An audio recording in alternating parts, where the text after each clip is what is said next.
कभी सोचा है आपने, यदि श्री कृष्ण साक्षात आपके सामने आ गए और आपसे कहा कि मैं तुम्हारी प्रार्थना से प्रसन्न हूं, तुम्हारी भक्ति से खुश हूं, बताओ तुम्हें क्या चाहिए? तो मन में कभी ये भाव आया है कि जब ठाकुर जी सामने आ जाएंगे तो क्या मांगूंगा उनसे? बहुत सारे लोग ये कहेंगे कि जब ठाकुर जी ही सामने आ गए तो मैं क्या मांगूंगा उनसे। बहुत सारे लोग ये कहेंगे कि मुझे उनकी भक्ति चाहिए। बहुत सारे लोग ये कहेंगे कि मेरे आर्थिक हालात मजबूत हो जाए। तरह तरह की इच्छाएं होंगी। मैं आज आपको एक प्रसंग सुनाता हूं, बड़ा अद्भुत प्रसंग है, ध्यान से सुनिएगा, फिर आप सोचिएगा कि आप क्या मांगेंगे। एक बार एक संत थे, भगवान की तपस्या में लीन रहते थे, भगवान की आराधना करते थे, ईश्वर से बेहद प्रेम करते थे, मुक्त भाव में जीते थे, समभाव में जीते थे, हर चीज से मुक्त थे, कोई इच्छा नहीं थी, समभाव में थे, सब एक समान दिखाई देते थे, सबके भीतर उन्हें ईश्वर दिखाई देते थे, सबसे प्रेम करते थे, स्वीकार्य भाव था, किसी भी चीज के लिए कोई इनकार नहीं था। यही तो ठाकुर जी कहते हैं कि समभाव में रहो, स्वीकार्य भाव में रहो, सरल रहो, सहज रहो, और यही मार्ग है ईश्वर को प्राप्त करने का।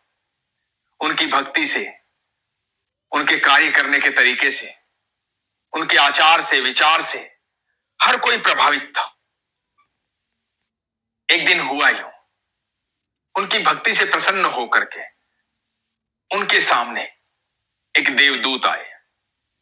उन्होंने कहा कि मुझे ठाकुर जी ने भेजा है, मुझे ठाकुर जी ने कहा है कि आपसे पूछूं कि आपको किस चीज की आवश्यकता है।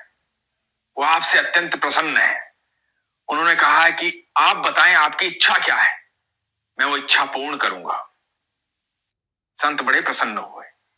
उन्होंने कहा कि आप ठाकुर जी के पास से आए हैं, आप मेरे ईश्वर के पास से आए हैं, और उन्हें पता है कि मैं यहां हूं, उनको याद करता हूं, उनसे प्रेम करता हूं, वो मेरी इच्छा जानना चाहते हैं। मेरी तो सारी इच्छाएं यहीं समाप्त हो गई जब मेरे प्रभु को पता लग गया कि मैं यहां हूं और मैं उनसे प्रेम करता हूं, मेरी कोई इच्छा नहीं। उस देवदूत ने कहा कि नहीं, आपको इच्छा बतानी पड़ेगी। वो अनंत ब्रह्मांड के रचयिता है। उन्होंने कहा है कि आपकी जो भी इच्छा होगी वो पूरी की जाएगी। आप अपनी इच्छा बताइए, मैं इसीलिए यहां आया हूं।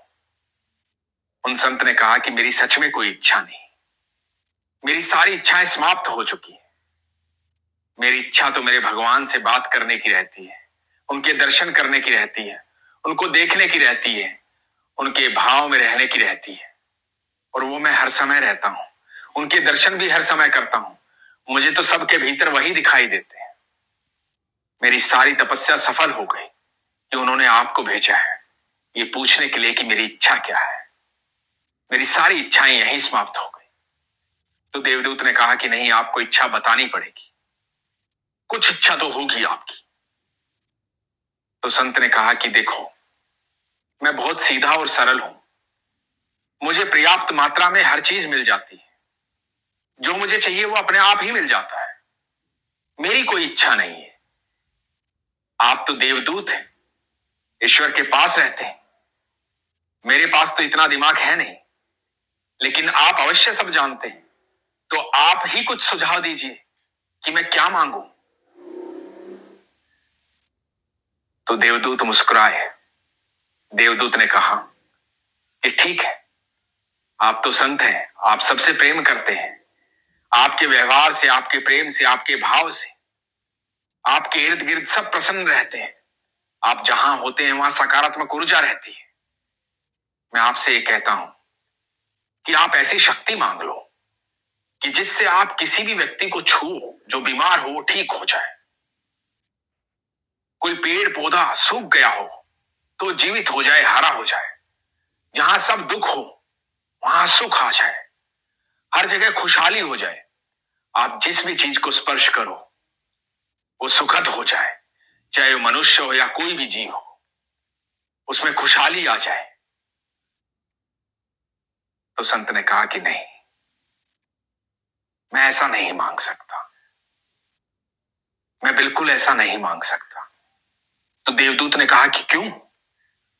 तो संत ने कहा कि यदि मेरे स्पर्श मात्र से रोगी ठीक होने लगे, मेरे स्पर्श मात्र से सूखे पेड़ हरे होने लगे, मेरे स्पर्श मात्र से सब जगह खुशहाली आने लगी, तो मुझे इस बात का अहंकार हो जाएगा।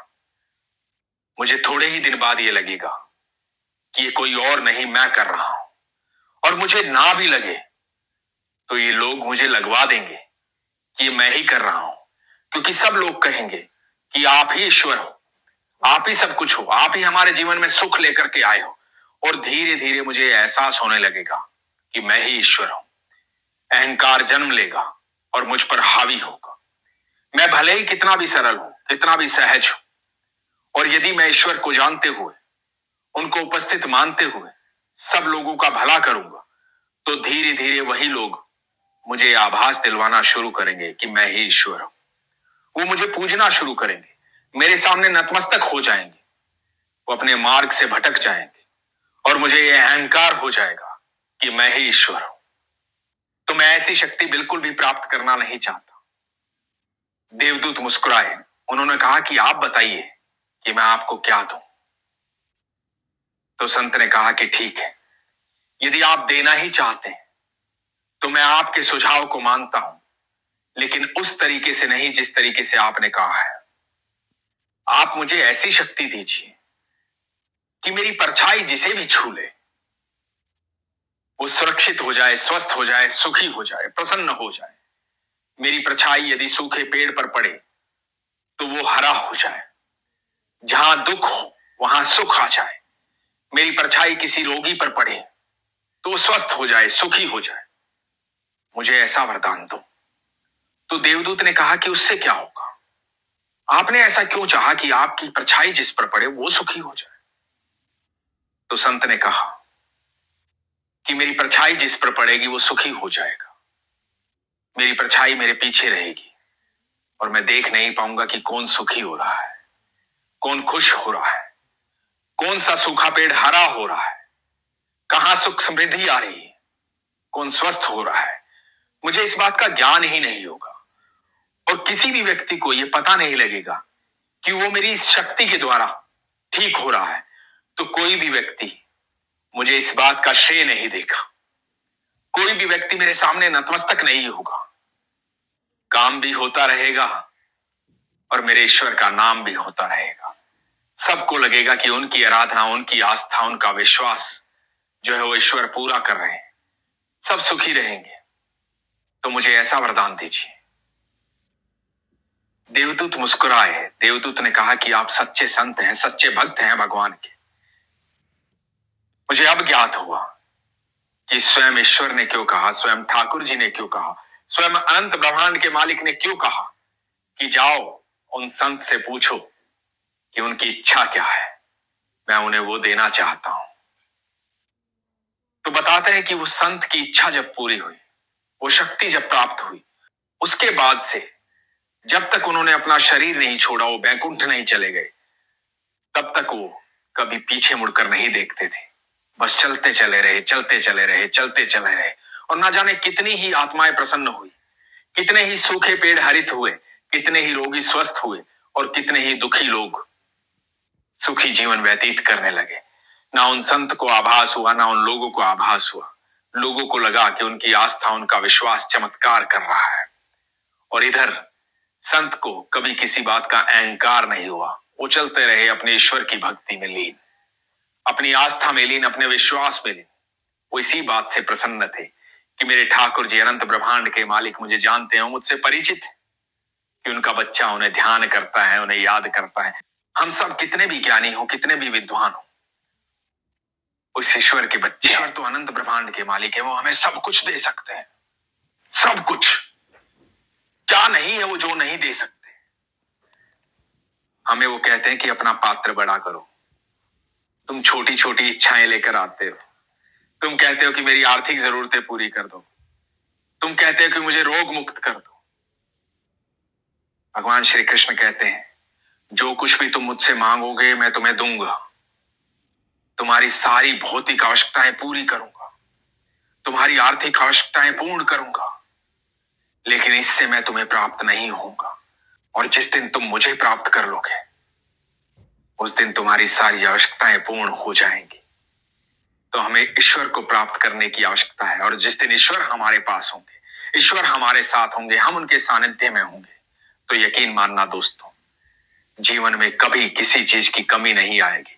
आपके जीवन में हर पल सुख होगा, हर पल सुखद एहसास करोगे, सकारात्मक ऊर्जा होगी। सिर्फ आप ही सकारात्मक नहीं होगे, आपके इर्द गिर्द सब सकारात्मक होंगे, सब सुखी होंगे, सब आनंद में होंगे। इसलिए हमेशा कहता हूं, अपने विश्वास को मजबूत रखो। अपना और अपनों का ख्याल रखिएगा। आप सभी का दिन मंगलमय हो। और मेरी वीडियो अगर आपको अच्छी लगी है तो मेरे चैनल को सब्सक्राइब जरूर कीजिएगा। हरे कृष्णा।